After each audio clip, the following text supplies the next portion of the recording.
ओम नमः शिवाय, शिवजी सदा सहाय। ओम नमः शिवाय, गुरुजी सदा सहाय। गुण निधि को कुबेर पद प्राप्ति। ब्रह्मा जी ने नारद को बताया, जब मेरा प्रथम कल्प पूरा हुआ तब उसमें मेरे मानस पुत्र पुलत्स्य से विश्रवा का जन्म हुआ। विश्रवा के वैष्णव पुत्र हुआ। उसने अलकापुरी का शासन किया।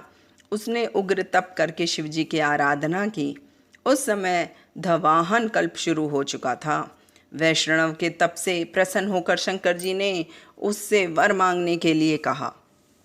शिव जी के तेज से वे श्रवण के नेत्र बंद हो गए। उसने वरदान मांगा कि मेरे नेत्रों में आपके चरण कमलों के दर्शन होंगे।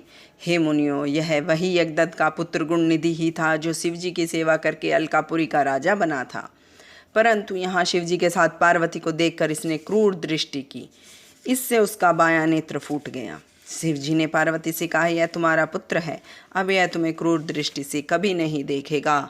इस कारण मैं इसे निधियों का स्वामी बनाए देता हूँ। यह गुहकों का अधिपति होगा। इतना कहकर भगवान शिव ने उसे धनपति का पद दिया और उससे पार्वती के चरणों में प्रणाम कराया।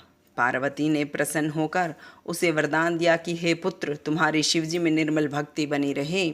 इस प्रकार शिवजी ने उसे वैश्वेश्वर नामक स्थान में कुबेर बनाकर अलकापुरी का स्वामी बना दिया और समय उसके पास में ही कैलाश को अपने रहने का स्थान बनाया। ओम नमः शिवाय, शिवजी सदा सहाय। ओम नमः शिवाय, गुरुजी सदा सहाय। सदाशिव का कैलाश गमन। ब्रह्मा जी नारद से बोले, अब यह आख्यान सुनो कि जिस प्रकार कुबेर कैलाश पर तपस्या करने आया था तथा उसके तपोबल के कारण भगवान शिव वहाँ पहुँचे थे। कुबेर के तप से रुद्र वहाँ पहुँचे और जोर जोर से अपना डमरू बजाने लगे, जिसकी ध्वनि त्रिलोक में पहुँचने लगी। वहाँ पर ब्रह्मा, विष्णु एवं शिव जी अपने असंख्य गणों के साथ ब्रह्मा जी के अंश से उत्पन्न रुद्र के दर्शन हेतु आए। कुबेर ने शिव जी का पूजन किया तथा उनका आलिंगन किया और अलकापुरी के नज़दीक ही उनका निवास कराया। वहाँ पर शिव जी की आज्ञा से विश्वकर्मा ने अनेक भवन बनाए। शिव जी सिंहासन पर आरूढ़ हुए तथा ब्रह्मा, विष्णु और देवताओं ने उनकी स्तुति की। शिव जी ने सबकी मनोकामनाएं पूर्ण की। सभी प्रसन्नतापूर्वक अपने अपने निवास स्थानों को प्रस्थान कर गए। ओम नमः शिवाय, शिव जी सदा सहाय। ओम नमः शिवाय, गुरु जी सदा सहाय।